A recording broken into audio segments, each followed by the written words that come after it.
Diandra berusaha berpikir keras. Sesuatu yang bisa menjadi alasan supaya Ustadz Yadi tidak menyetujui apa yang dikatakan Kiai Ibrahim. Saat seperti ini otak Diandra berpikir lebih cepat. Iya, saya pikir itu keputusan terbaik dan kamu harus setuju, ucap sang papa setuju. Oke, tapi ada syaratnya, ucap Diandra, membuat semua orang terlihat bingung. Tapi tidak dengan Ustadz Yadi. Apa maksud kamu? Tanya sang papa. Diandra menghembuskan nafas kasarnya, berharap idenya kali ini bisa membantu dirinya sendiri. Diandra tidak mau mahar yang kecil, celetuk Diandra. Berapa mahar yang kamu inginkan? Tanya Ustadz Yadi. Kini amplop coklat dan kotak merah yang dimaksud sudah ada di atas meja. Apa maksud semua ini?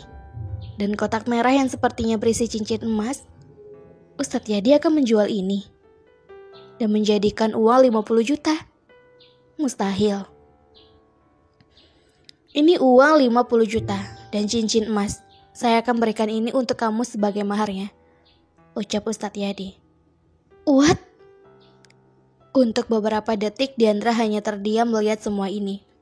Salah besar Diandra meminta itu dari Ustadz Yadi. Bahkan idenya yang selalu membantu kini malah dipatahkan begitu saja oleh Ustadz Yadi. Angkat tangan bendera putih.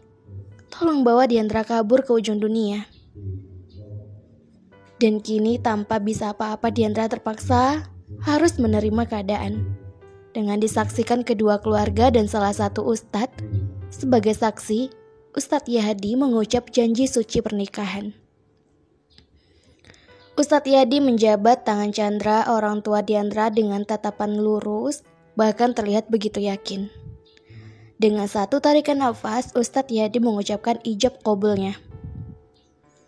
Qabiltu nikahaha wa tazwijaha ala mahril mazkur wa raditu bihi wallahu waliyyu taufiq. Setelah itu disusul kalimat sah dari semua orang dan saksi pernikahan yang ada di ruangan itu. Tubuh Diandra merasa lemas, untung ada Aminah yang dari tadi berusaha menguatkan Diandra. Sang mama memeluk Diandra dengan erat, bahkan menangis melihat putrinya kini sudah menjadi istri seseorang. Ya, pernikahan Diandra ini pernikahan sirih yang sah secara agama saja. Kini hari semakin larut dan kedua orang tua Diandra juga memutuskan untuk kembali. Diandra, sekarang status kamu sudah menjadi istri Ustadz Yadi. Jadi kamu harus patuh dengan apa yang dikatakan suami kamu. Jika itu menyangkut kebenaran, dan layani suami kamu dengan baik. Sebelum benar-benar pergi, ucap sang mama. Bro, jaga adik gue ya. Gue percaya lo bisa jaga Diandra dan ngebimbing Diandra. Pesan Elang yang sekarang menjadi kakak ipar Yadi. Iya. Diandra mau ikut papa mama aja. Bawa Diandra ke Jakarta. Diandra mohon, pinta Diandra. Untuk pertama kalinya Ustadz Yadi menggenggam tangan Diandra, bahkan tersenyum pada Diandra. Jujur, senyuman Ustadz Yadi terlihat manis. Mama sama papa tenang saja, saya janji akan menjaga Diandra dan menyayangi Diandra setulus hati saya, ucap Yadi. Diandra terkejut mendengar kata-kata itu keluar dari mulut Ustadz Yadi. Sungguh, itu terdengar romantis bagi Diandra. Untuk malam ini Diandra bermalam di rumah Ustadz Yadi. Dan kini Diandra tengah duduk santai di ranjang kasur milik Ustadz Yadi. Ceklek. Suara pintu terbuka dari luar membuat Diandra panik sendiri. Yadi duduk di samping Diandra. Hanya keheningan yang ada saat ini. Sampai akhirnya Diandra memberanikan diri untuk memulai obrolan. Ustadz, Diandra mau ngomong sama Ustadz. Kalau Diandra belum, saya paham maksud kamu. Dan saya akan menunggu sampai kamu benar-benar siap. Ucap Ustadz Yadi seakan tahu arah pembicaraan Diandra. Diandra tersenyum lega, tapi masih ada satu hal lagi yang ingin Diandra katakan. tentang status barunya ini. Ustadz, mengenai pernikahan ini, Diandra minta jangan ada yang tahu ya. Diandra hanya takut mereka. Iya. Tadi kata Aminah Ustadz sakit. Ustadz sudah minum obat? Tanya Diandra. Sudah, tapi masih sedikit pusing, jawab Yadi. Mau Diandra pijit enggak kepalanya? Diandra bisa pijit tahu. Ucap Diandra menawarkan diri dan tentunya saja Ustadz Yadi tidak menyanyiakannya. Yadi memejamkan matanya merasakan pijitan Diandra. Lumayan pusing di kepala Yadi sedikit reda. Yadi membuka matanya membuat Diandra kaget. Saya mau ganti baju dulu. Sudah malam saya mau istirahat. Ucap Ustadz Yadi. Tunggu, jaga Diandra. Diandra langsung membuka lemari Ustadz Yadi. Pakaiannya terlihat tersusun rapi. Diandra mengambil satu kaos berwarna maron kemudian memberikannya pada Ustadz Yadi. Ustadz Yadi tersenyum bahkan mengelus lembut kepala Diandra yang kini tidak lagi tertutup hijab. Terima kasih istriku, ucap Ustadz Yadi. Sedikit menggoda Diandra, membuat pipi Diandra bersemu merah. Sementara Ustadz Yadi mengganti baju, Diandra memilih untuk menyisir rambut panjang sebaunya. Rambut Diandra terlihat hitam pekat sekarang beda dengan dulu. Satu lagi, kebiasaan sebelum tidur Diandra, mengoleskan minyak rambut ke seluruh rambut di kepalanya.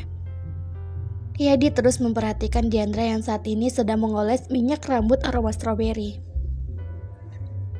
Biar saya bantu, ucap Yadi. Bukannya benar-benar mengoleskannya, Ustadz Yadi malah terus mencium aroma stroberi dari rambut Diandra. Katanya mau bantu, kok malah dicium-cium sih? Protes Diandra. Jangan bilang Ustadz mau makani rambut Diandra, karena aromanya yang enak. Iya. Ih jangan dong Ustadz, nanti Diandra botak dong, ucap Diandra mau dia ngambek. Biarin, kan kamu yang botak bukan saya, balas Ustadz Yadi, membuat Diandra diam seketika. Sabar, ini ujian, sabar ya. Resiko punya suami kaku, batin Diandra.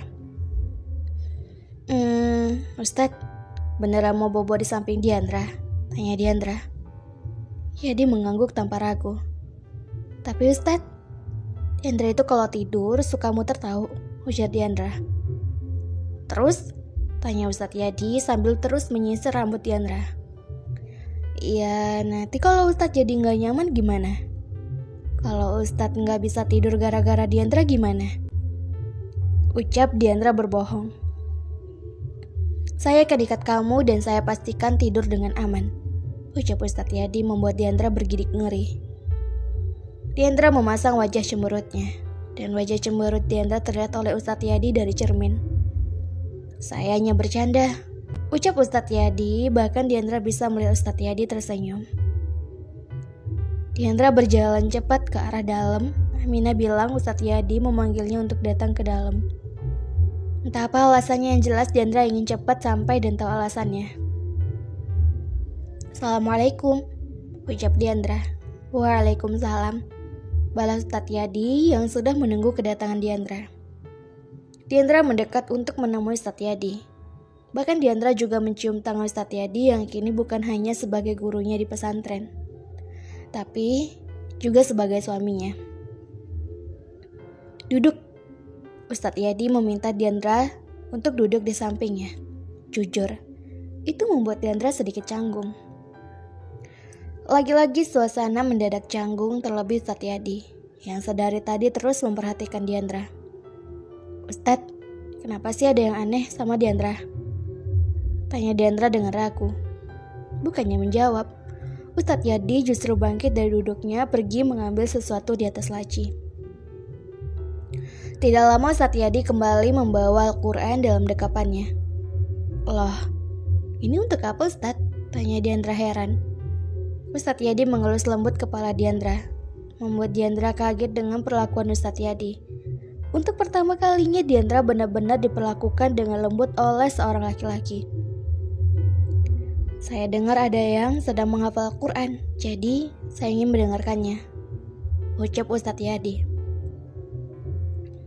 Diandra masih terdiam mencerna ucapan Ustadz Yadi barusan. Ustadz Yadi mencubit gemas pipi Diandra. Kenapa diam?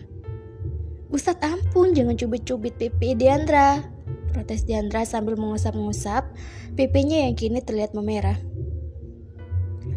Kini Diandra mulai membacakan hafalannya yang sudah ia hafalkan sejak kemarin. Meski ragu kalau Diandra mengingat semua hafalannya. Berkali-kali Diandra mengulang hafalannya itu. Kata Ustadz Yadi, bacaan Diandra masih harus diperbaiki lagi. Berkali-kali Diandra mencoba dan berkali-kali juga Ustadz Yadi membenarkan bacaan Diandra. Shadaqallahul azim. Diandra mengembuskan nafas kasarnya, merebahkan punggungnya di kepala kursi. Kalau bisa milih lebih baik buat 100 strategi untuk melawan musuh deh, kerutut Diandra. Tanpa Diandra sadari, Ustadz Yadi mendengar apa yang Diandra katakan tadi. Kamu bilang apa tadi? Diandra langsung membuka matanya yang tadi sempat terpejam. Hah? Emang tadi Diandra ngomong apa? Diandra mengeluarkan juru jitunya untuk mengalihkan pembicaraan. Membuat strategi untuk melawan musuh. Kamu punya musuh, Diandra? Di luar dugaan, Ustadz Yadi justru mengulang apa yang barusan Diandra katakan. Diandra mengangguk dengan ragu. Apa mungkin ini yang terbaik untuk Diandra? Jujur, tentang siapa Diandra yang sebenarnya sebelum menjadi Diandra yang sekarang. Itu Ustadz salah dengar, lak Diandra. Ustadz Yadi menatap Diandra, mencari kebohongan yang Diandra sembunyikan, lewat tatapan mata Diandra. Hasilnya, Diandra merasa canggung saat itu juga, tidak berani menatap balik Ustadz Yadi. Diandra, kamu masih tidak ingin jujur dengan saya? Tanya Ustadz Yadi, seakan bisa membaca pikiran Diandra. Tidak, untuk saat ini Diandra tidak ingin menceritakan tentang masa lalunya. Entah kenapa ada rasa takut dalam diri Diandra untuk menceritakannya pada Ustadz Yadi. Yadi menghembuskan nafasnya. Baik, kalau kamu tidak ingin menceritakannya, saya tidak akan memaksa, ujar Ustadz Yadi. Diandra tersenyum lega mendengar itu. Makasih Ustadz, ucap Diandra. Hening dan canggung, hanya itu yang kini terasa di dalam ruangan saat keluarga Yadi dan juga keluarga Alia saling kembali bertemu. Membicarakan masalah yang sudah terjadi.